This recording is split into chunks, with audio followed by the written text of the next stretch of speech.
Good day, Mr. Babajeet. It's a pleasure to have you on my channel today.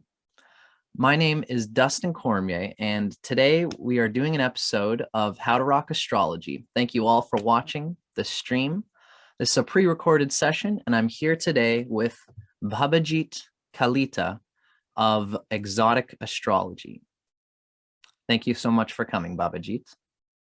Thank you. It's a great pleasure to be on your channel and looking forward to have a very productive discourse today with you. Yes, thank you, Babajeet. I'm very excited. Now, I should have mentioned before we started, I've got all these questions and you've seen them. I'm expecting to be about an hour, maybe a little bit more. Is that about okay for your timeline? Perfectly fine. Perfect. I was thinking something like that would be good. Okay, Babajeet. Yes. So I'm very appreciative that you're on my channel. As many of my viewers know, I am a Western and Vedic astrologer. I'm really trying to but to show the necessary differences between the two. Part of what I like to do on my channel is to talk about the many schools of astrology and see if we can bring them together. Now, I am very much, since I've recently done a 4-year course at Asheville Vedic Astrology, I've been learning a lot of Vedic astrology. And so that's why I'm very honored to have a well-known astrologer such as yourself to come onto my channel and to show us what it's like on the big end when you've got 70,000 subscribers and you've been doing astrology for as long as you have. I'm very happy to have a high-end Vedic astrologer on my channel. So thank you for taking the time. Thank you. My pleasure. Okay, so Babajeet, I was just talking to you. We were talking a little bit about how you are recently doing more interviews on YouTube, and I'm very happy to have you here on my channel. You've been traveling a little bit. You've been going from place to place. But of course, I guess you travel from India to, where is it that you live outside of India? Currently, I live in Ingolstadt in Germany. In Germany. It's a small place. It's the headquarters of Audi. Okay. And then in India, I live in Assam in northeast India. It's a state known as Assam. Okay, cool.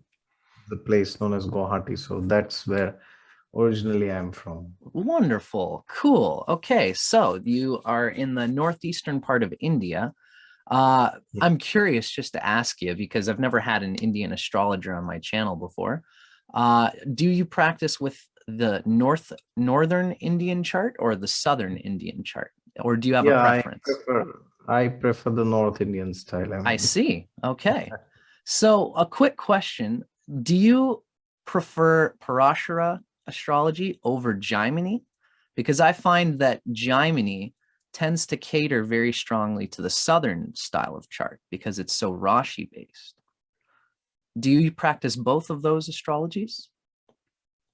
Yeah, well, I would say it's a question of what are you looking for?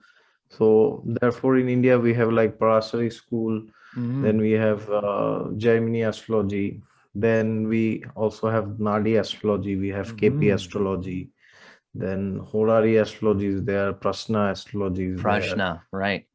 So many things are there. So I would say it depends on what you are looking for exactly. So if somebody is only interested in like getting very precise predictions, then I think KP astrology does a good job along with Nadi astrology. If somebody is wanting to know about their general life well-being, then Parashari does quite good. And if somebody wants to know along with the externals, the more internal psyche of their consciousness, then I guess Jaimini astrology does quite good. So either it's the east or west or north or south, ultimately depends on when you are consulting somebody, what does that person want to know and what you like to do and what you are good at. Because just because one school of thought says this is the way I see at charts, but that may not interest you, right? Mm, So I would say it primarily depends on the person who you are trying to help, what is his or her inquiry about primarily. And I then within see. that, of course, you can do your own research in any domain that you like. Okay, thank you, Babajeet. So here's a question for you. In India, is it very common for an astrologer to specialize in one school, or do most astrologers get a little bit of all of them? Uh, that is also very some broad question. I would say it would depend on the tradition which the astrologer is connected to. Okay. So in the ancient days, because astrology is actually Jyotish, the word astrology and Jyotish is Yes. quite different, I would say. Mm-hmm. Astrology actually, I mean, both are same only, but then as Jyotish is much more than astrology actually. Mm-hmm. So astrology, as you know, it's the chart and, like trying to know oneself and predicting life events or trying to see what kind of nature this person has, so that I can get some compatibility analysis, for example, or where are my strengths in my career, for example. Yes, So psychology. that's more, yeah, that's like more related to the mundane side of our life, the physical, the materialistic side. But Jyotish includes all this, and it includes a lot of things more. Like when I say Jyotish, I would primarily link it to Vedic astrology, like the Indian style. Mm-hmm. So that includes much more things. Like one of the things it includes is dashas, of course, which can be Yes. also for material life, and also it can be used for spiritual progress. But in general, Jyotish is a Vedanga; it's a part of the Vedas. Ah, I So see. yeah, so it's like it is basically a way by which you can know your karmas, what you have been doing in this material world from many, many lifetimes. Mm-hmm. And then you can see what best is there for me in this life so that I can experience this karmas, because some karmas they're like, yeah, you can do some remedies and reduce the negative effect. Some karmas are like very strong, you can't do anything, you just got to face it. It's like I drida see. karma, it's like you can't change it. And Yes, it's then yeah, mhm. so it's like a study of karmas, and then ultimately the ultimate purpose of Jyotish is to tell you how you can go towards enlightenment, like how can you attain moksha and spiritual like upliftment, I spiritual see. fulfillment, like Like what okay. I almost think that astrology without Jyotish, just astrology, it's almost Yeah. rajasic. You can get a grip Yes. on your resources, on your Yeah, psychology, and on there your is nothing tools. divine. Yeah, there's nothing divine about astrology. Yes, People say, yes. astrology is divine science. And I'm like, okay, what do you want to know? Oh, well, I want to know when I'm getting married or when I'm getting a new job. Well, Uh-huh. what's so divine in there, right? Of course, nothing Uh-huh. wrong with that. But the element of God and spirituality and soul, this, if kept out of astrology, of course, you can go to an astrologer with queries. Nothing wrong in that, but Yes. that should not be the only reason why you go. And eventually, when you got things sorted, like you have a decent career, or you have your own business, or you got married, or whatever, then when you see that, yeah, I have some decent stability in my material life, then I think you should move on to the main aspect of Jyotish, which is trying to understand your primary karmas and trying to see how you can move along with all this to towards spiritual elevation. So I think And that is the most important part of Jyotish, and that we should do it eventually, if not in the beginning. certainly, that is so wonderful, Babajeet. And I appreciate you as a spiritually minded, Vedic minded person, because it is very common in the West, especially, that very much astrology, it takes away the spirit. So that Yes, it's almost, even in the West, many people are interested in going to a psychologist. You come yeah, to a psychologist, and they're like an astrologer. They tell correct. you about your personality, but Yeah, if they're not spiritually minded, they might not heal you. They will just give correct. you information about your personality. Yeah. which you Uh, already know r- all the times. most of the time, yes. Although there's good psychologists who can have Yes. spiritual mentality. Yeah, In the yes, West, very. there's a bridging between spirituality and materialism and psychological understanding. Now, I'm Correct, very correct. glad to be hearing the Vedic philosophy coming through your astrology. Now, I don't want to spend too much time on that, but I appreciate you telling us about the root of true Jyotish.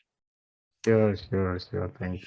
Now, let's talk a little bit about the subject that we came here today for, Babajeet. I want to start talking a little bit about something called the Vargas.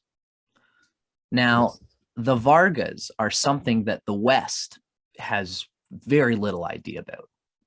Dashas, the West also has no idea about.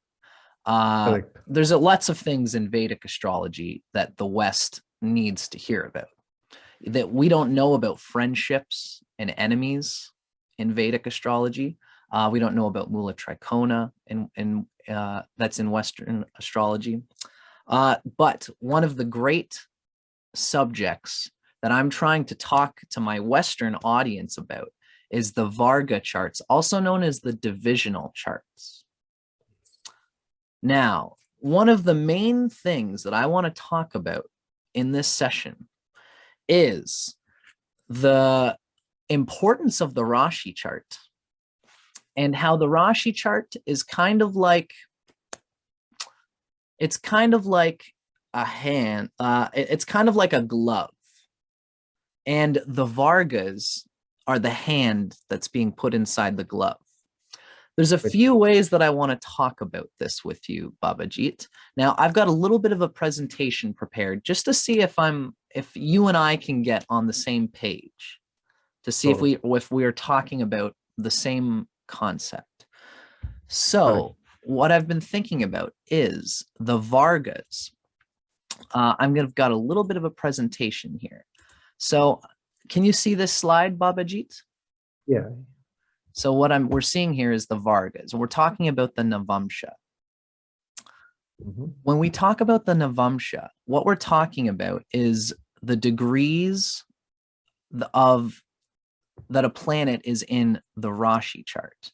Now, just to clarify a little bit here, we know that the Rashi chart is just like the Western chart that we see. It's the D1, as we call it. So it's where the planets are in the sky that we all know, right?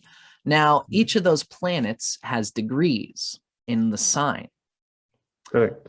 And every planet, you know, if it's in Aries, then it's in the spring side, it's on the east. If it's in Libra, it's in the west. And each of those means something different in the seasons of the soul of the planet. The planet is at a different place in its cycle of life. Now, even within the great circle of the zodiac, which has 120 degrees, the divisions of the signs also have divisions within them.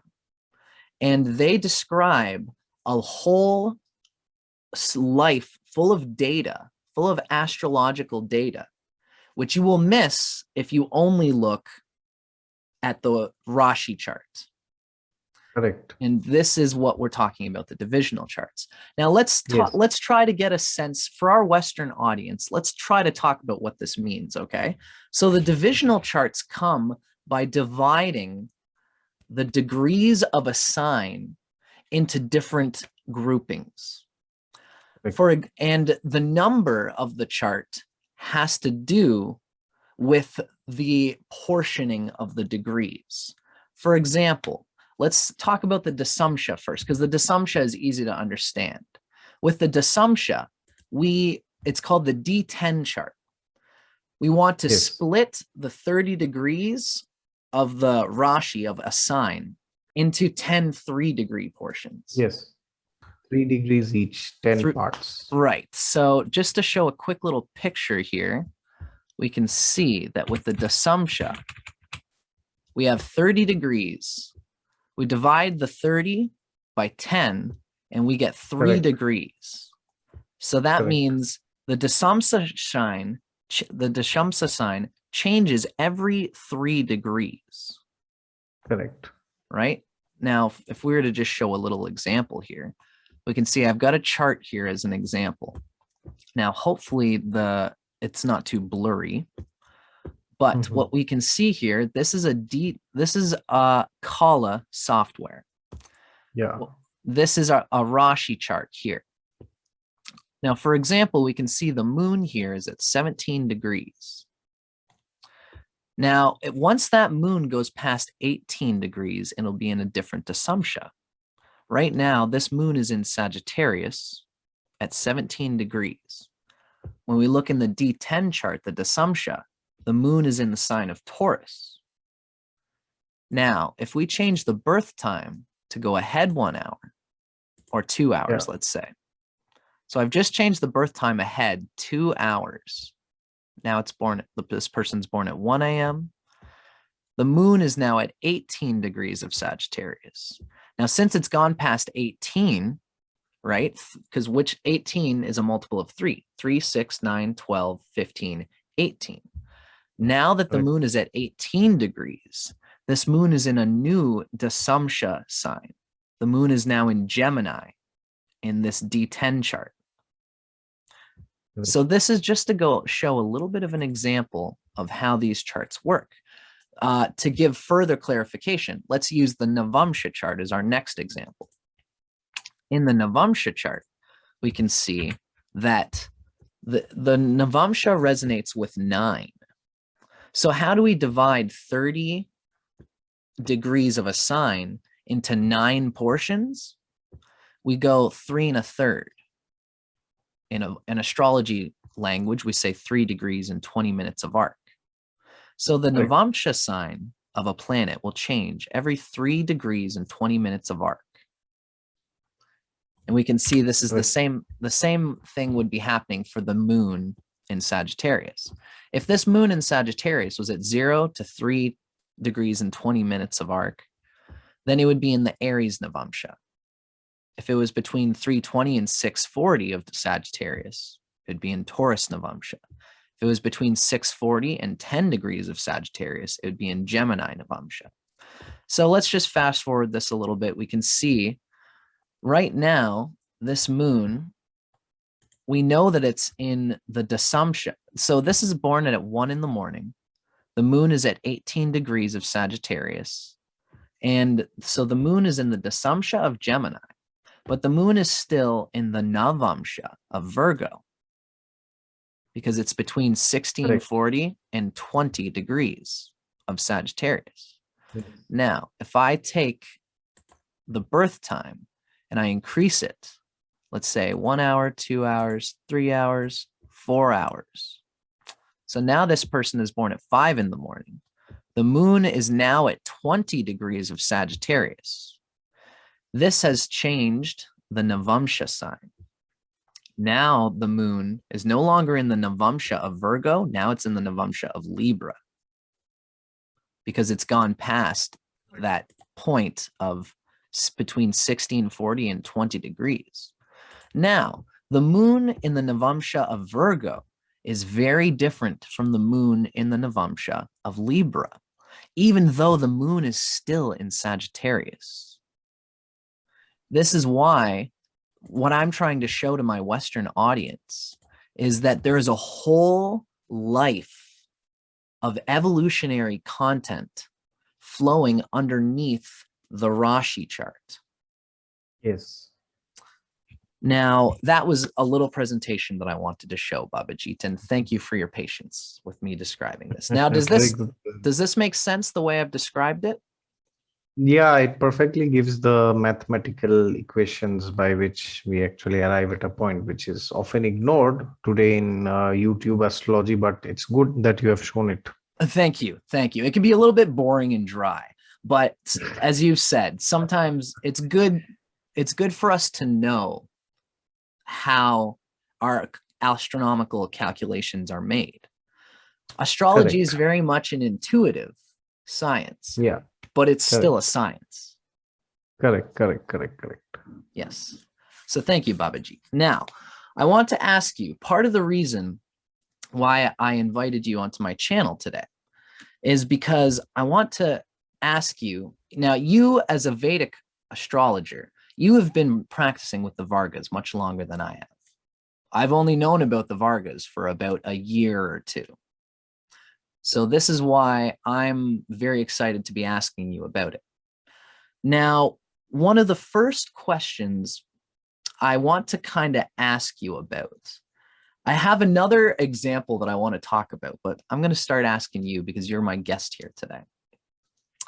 Would you say it's correct that the Rashi chart shows the physical, tangible circumstances of a person's life? For example, if we're talking about a person's career, Yeah. we're talking about a person's asking about their career. They have a question and they say, what is my career going to be like in the next 2 years or something like that? Correct. Okay. So now the Rashi chart is going to show physically the circumstances of a person's career. The Varga charts are going to show more like the soul, more internal. And this is me asking you. I'm trying to see if I'm correct. Yeah. The Vargas are more about the soul. Would you say that that's a good thing to say? Maybe not the soul, but the internal desires. Yeah. So, for example, if you talk with an example, it will be much more clearer. Sure. So, suppose somebody has a planet in the 10th house, which in the West is they call it as midheaven, for example. Correct. So it's the house where you get, name and fame, for example. So now suppose you have a planet like Sun, for example, and this should not be dragged out of context, which means whatever I am saying here will be different for everybody, and it depends on your entire horoscope. But try to understand this first in isolation. As a So principle. suppose you have Sun in the 10th house, or any planet rather, right? So what does it mean? You can say, when Sun Dasha is there, Dasha is like a time period in Vedic astrology. So every time of your life is governed by a particular Dasha, a particular time period. Okay, so even when we are talking now, everybody, including you, me, and everybody else, is under a particular Dasha.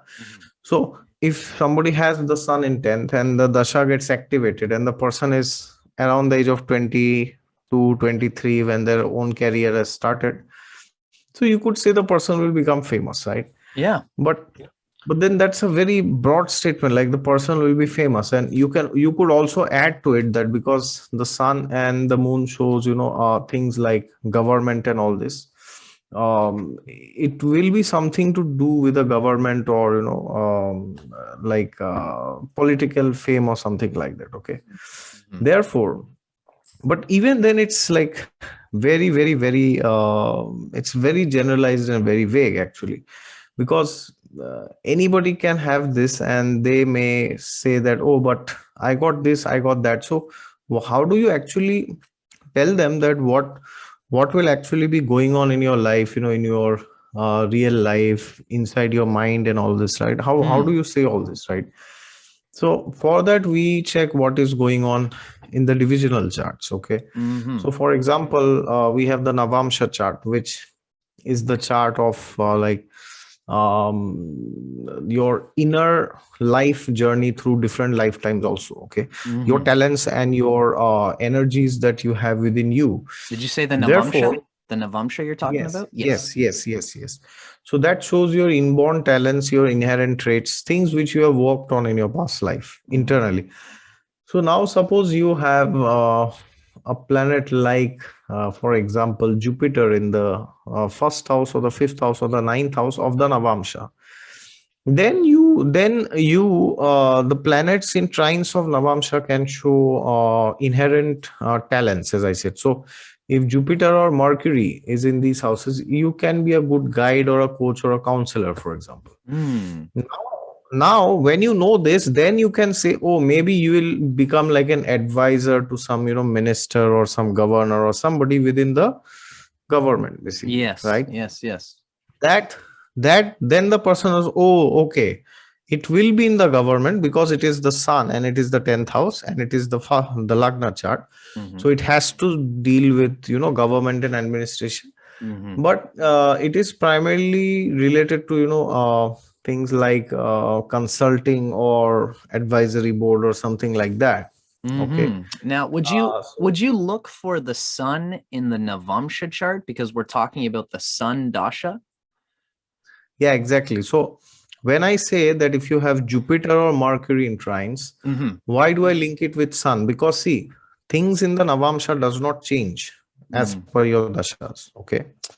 Which means if you have Jupiter or Mercury, then you have an ability to get things together, okay, from many different sources. Jupiter gives that bird's eye view by Mm. which you can Hmm. assimilate a lot of things together. So when you have that, you naturally can take it to your daily life. You can guide your friends, you can guide your relatives, family members. You can also do that in your career, right? Hmm. So that is like an inherent trait which is there with you, irrespective of the fact you are in your office, you are in your home, you are with your friends, or you are in a vacation, or you are doing anything in life, basically. Mm. So then you know that this trait can be also be used in my career, for example, right? Yes. And then of course you also have the Dasamsa chart. Then you also have like so many different Varga charts are there. So this is just an example to show you how the Rashi chart gives the external area of Hmm. influence, Hmm. and the Navamsha tells you what is going on. See, the thing is, these days many people, they are changing their careers rapidly. Like Yeah. once they're 30, 35, they were into engineering, now they come into some other field, or it's like, why is this happening? Because people are becoming very much external driven, as in the last 50 years it has been, through Mm. the capitalist economy. That Is this a okay. matter of the yugas? Is perhaps we're in a certain yuga that is leading to this kind of Yeah, it's yeah. like we are in Kali Yuga, which That okay, that's you're on yeah, that. yeah. Okay. So therefore things have become very much external. So people I know in my college days who had done engineering with me, my branch was computer science, and there were some many of my friends who were into like engineering but in biotechnology or like environmental sciences, or they were doing bachelors in some other domain. But now all of these people, they are coming and doing IT jobs, because Mm. there are not many jobs in other sectors in India, Hmm. apart from IT. There are like hundreds and thousands and millions of jobs for IT. Right. Yeah. So this is an example of somebody who has it is possible that they many people today, they ignore what is there inside, Mm. what they would like to do within, and instead they just do what everybody else is doing, because it's like, I have to activate the money houses, right? I need some money, and I have to work under somebody. Or maybe nowadays entrepreneurship is in fashion, so many people, they ask me, should I kick off my job and should I start my own business? So the point is, if we do not take into consideration the divisional charts, we will be focused on doing that which everybody else is doing, Hmm. and then Hmm. at the end we end up becoming very unhappy. We feel very hollow inside, very empty and very lonely, Yes. and we lack satisfaction, not only job satisfaction, any area of life. So therefore, looking at the divisional charts is very, very, very important, because they will actually tell you what you want. Mm. Hmm. What others are doing or what you should do, that is secondary. But the thing is, first of all, you have to check what do you want, right? Mm. So that we see from the divisional charts. Okay, so Hmm. then once when you know that, then you can tell the person. So for example, well, I had a client one day. He had a very good placement of Venus in his divisional charts. Hmm. So he said, I am always doing Venusian things like, singing, painting, and all this, and I Hmm. would like to do something related to this in my career also, and currently he's doing IT job, programming basically. Okay. And it's boring for him, That's maybe. yeah, he's like not very happy with the job.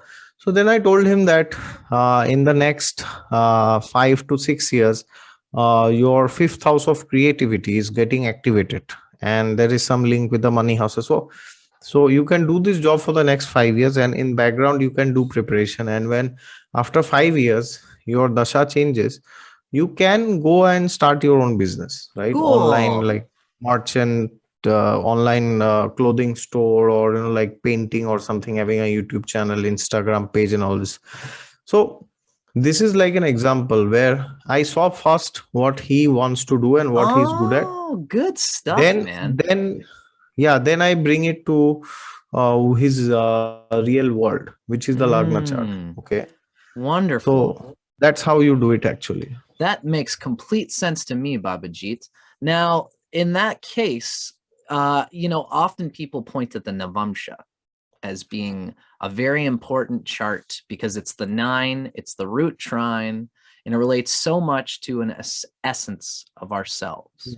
I guess you would say that it's very important to read what the essence of the Navamsha chart says, and then to build a prediction from the essence of the person that you viewed in the Navamsha chart. Yeah, the Navamsha is actually, see, the ninth house is the house of the father, basically, Yes. right? Mhm. So the ninth house, the Navamsha is like you are broadly opening up the ninth house. It's something like that, not literally the ninth house, but Mhm. traits which is similar to the ninth house, which means that which is already there in you, which is like as a gift of God, who is like our supreme father, right? Mhm. So when you already have that with you, it's like you have a supercomputer, you can enter and do anything that you want, right? Mhm. So we check the Navamsha and identify what talents the person has, what traits he's good at, what he's not good at. And then when we see the Lagna chart, we see that in the near future, when is there a time when he or she can use some of these existing traits from the Navamsha into his external life? That Mhm. is like the essence of Jyotish. So that is Wonderful. like, they call this, Navamsha Tulya Rashi, which means from the Navamsha you go to the Rashi. Oh, And cool. you can do this opposite way also. You can do, Rashi Tulya Navamsh, Right, which means right. you can see your Rashi chart. So for example, in Rashi chart, you have a planet which is getting activated in the Dasha, for example. Then you can see in the Navamsha how is it placed. Mm. Okay. Mhm. So if the planet is not well placed in the Navamsha, it means this. Now suppose there is a planet like Sun is there in the 10th house in the Mhm. Lagna chart, in the Rashi chart D1, Yep. and Sun is very strong in the 10th house. It's in a situation known as Digbala, which means it's very which means it pulls you towards that direction and it gives you very good intelligence. Good Now karma. suppose this, which means you will become very famous. You may become a big bureaucrat or a political leader or somebody like that. Mhm. It has to do with the government, for example. But now suppose this planet Sun is not very well placed in the In Navamsha the chart. Navamsha. So would that be in the sign of It- Libra? yeah, or it is in the 8th house or in the 12th house. These are Uh-huh. not good houses for the Sun, I because these see. houses show, defame, insult, scandal, lack of reputation, and all this. So Mhm. then what will happen is, when the dasha gets activated, you will get something, Mhm. because externally the 10th house is getting activated in your D1 chart. So you have to get something, right? Yes. So you will get this big position. But then what will happen, because the Navamsha is not indicating a good sun, so you will not like the place, or you will not like the work, or you will not like the people, depending on the sign where this sun is. Okay. Yes. Yes. Or you will not like the vision. So suppose sun is in a bad sign, so then you will feel, oh, what am I doing? So Yes. then what will happen, externally everybody will praise you. Oh sir, oh madam, you are so great, you are in such a high position, I wish I was at your position. And then you are also getting all the praises from the people, but inside you feel very empty, because that is not something which is in line with your nature actually. So then it's like saying you keep doing something just because you have it, or it gives you some superficial name, fame, or something like that, but it's not something that you enjoy doing, I or it's not see. something that you are very good at doing. I Okay. see. I almost feel Yes. like in such a situation, the sun dasha, many astrologers would say if you're coming into the sun dasha and the sun is in the 10th house, that it's a good thing. Your sun is well placed. You're going to get some fame. But if that sun is ill placed in the Navamsha, or there's other factors, I'm almost thinking like if you add Ketu in the sign of Leo and the sun dasha came, even though the sun was in a good place, if that sun is in the 8th house of the Navamsha, or if it's in the 12th house, then Ketu activated through Leo will make a very painful old karma related to the sun's position in the Navamsha. Yes. Always So, it happens. no kidding. Yeah. So it almost seems to me that it's very possible if you do not know about the Vargas and you are making predictions as an astrologer, you might tell a person, you have the sun dasha coming up, or there's a transit coming to the sun, and it's going to be very important. So you should focus on your career, and this is a big important time in your life, and this is the most important time. And maybe the sun is not placed in a way that is going to be all that fruitful.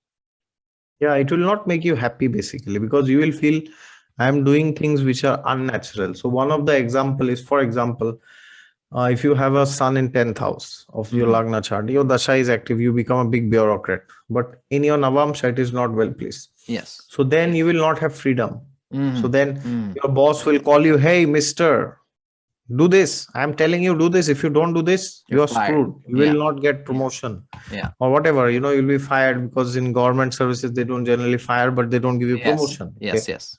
So they will say this. And then you are like, oh, I have all this, but what's the use? I mean, I'm getting my paycheck. I'm getting all the facilities. But then am I doing something good? Will I be happy when I am at the end of my life, when I'm about to die in my deathbed? If I look at this time, if I look back, definitely not, right? No kidding. So, yeah. So then in that case, we see how we can, suggest him some mantras for the sun, for Gayatri, and some other remedies and some fasting and so many other things by which he can actually come out of this, not literally come out, but improve his situation from this, lack of freedom, or you have to identify what exactly is the problem. Then you have to give a particular remedy for the problem. So then it's like saying, okay, externally he's in a big position, but then what will happen if he continues, and how can he better serve in this position? Okay. How can he safeguard himself from the ill things in the Navamsha? Yes, exactly. Correct. Okay, very good. Because then the dasha will come through. He will get the gains shown in the Rashi chart, but he will understand that there will be remedies that must be applied in order that the ill implications of the Navamsha can be reduced, because you have to go through the Rashi. Even they say that if a planet is good in D1 but it is bad in D9, the planet is useless. They say like this. Right. Now, what does it mean? Does it mean that nothing will happen? Suppose you have sun in 10th house of D1 and a bad sun in the D9. Does it mean nothing will happen when sun dasha comes? No, it doesn't mean that. It means, now imagine there are two people.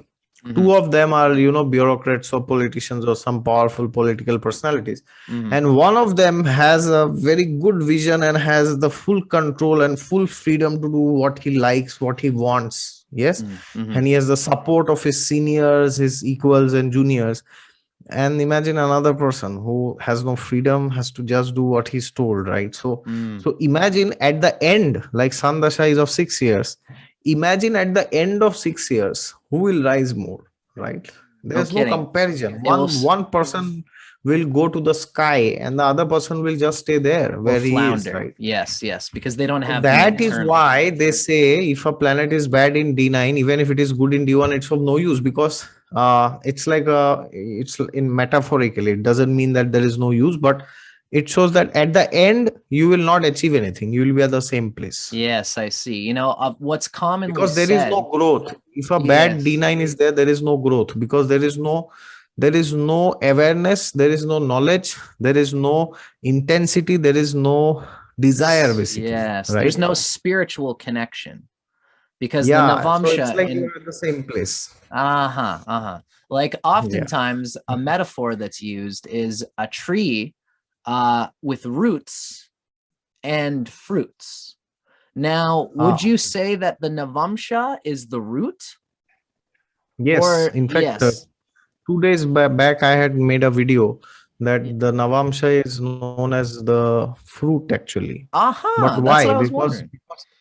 Because it also shows the roots actually. So the Navamsha actually, you could say it shows like from the outside. If you go to India in the summer, Mm-hmm. you will see, in North India, there are very big mangoes. Okay. Yes.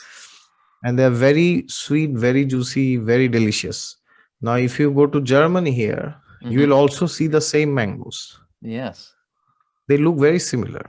Mm-hmm. Cool. But if you eat them, it's like there is no comparison. The mangoes Ah, from India, it's like because of the temperature and the soil and the water content and all this, it's like thousands of times more, thousands of times better. So yes, and similar is juicier. like, yeah, similar is if you eat like strawberries or raspberries or any kind of berries here in Europe, Yeah. and the same berries you may get in India also, which they do using some artificial like centers or something, but And there's it no won't be as comparison. good. The berries here are so delicious and Uh-huh. the ones in India are very artificial, unless the places are very cold, like in some Yes. parts of Yes. India, That of makes course. sense because that's its natural habitat. Yeah, so externally it is the same mango, it is the same strawberry, but they're totally different. One is like, oh, what is this, better I should have not eaten it. And Ah, then I when you eat the see. other one, you are like, wow, this is like a real mango, this is like a real strawberry, I see. essentially. So the sun in the 10th house in the Rashi chart is kind of like the mango tree. But Yeah, the mangoes in India, because that's a good place for a mango, because a mango has correct, a certain nature, and that correct, mango wants to express its nature in the soil of India because India is correct, better for the mango. In the same correct. way, it must be very important for the Navamsha chart and the planets in the Navamsha chart to have the nature find good soil in the Rashi chart. Yes, so it's like the ninth house is the house of the father, basically. So father doesn't just mean the father who gave us birth, but it's like it's related to our origin, basically, right? Who we are. Mm-hmm. Mm-hmm. And in Vedic astrology, we also have the concept of panchang. We have tithis, for example. Mm-hmm. So tithi is the degree difference between the sun and the moon. The Ah, yes. tithi that we are born in Mm. shows the consciousness of our mother and father when they were uniting, by Oh, which we were wow. born actually. Okay. Cool. So that is like that's like the father and the mother coming together. Okay, divinity, like the divine father and divine mother's Yes. way of procreation is manifesting through our mundane father and mundane mother actually. Mm-hmm. So similarly, the Navamsha also shows our roots and our origins actually, right? So if you see a tree which does not have good fruits, which does not have a good leaf, Mm. does not have good flowers, then what do you do? Do you just go and sprinkle water on the leaves, or put water on the fruits, or put water on the flowers? You don't do that, right?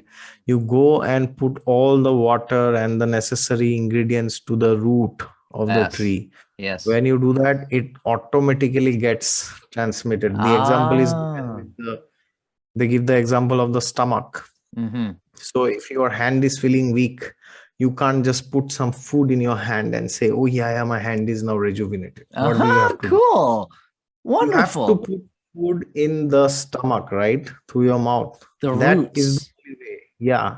So that is like the Navamsha, basically. Wow, that is so good, Babajeet. Thank you so much. What a great way to do it, to explain it. My Now, pleasure. I just want to ask a few things while I have you here. I think many of my